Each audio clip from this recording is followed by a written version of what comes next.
Ti dico che va ammazzata la vita, ma sminchiate tutte le alberi da leve. L'albero da leve si devono sistemare, non ammazzarle, veramente, ma non per essere, diciamo, permeticoloso. Mi è stato imparato dal nonno Sariddo, perché era un grandissimo potatore, ma non capiva a scuola, era pratico, conosceva.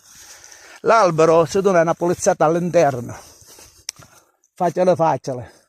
Dopodiché, a forma di ombrello, noi siciliani facciamo così, a forma di ombrello, senza offendere per nessuno. Spuntano i faidri, diciamo, all'aria. I faidri sono bacchette d'olive che spuntano giovani, che sono addette parano brutte per noi siciliani. Ne lasci una e due tagli, però quella che lasci la lasciare addetta. Piglia e si attacca col lazzo, con il tronco a forma di arco. Dopodiché quella faida che tu lasci porterà gli olivi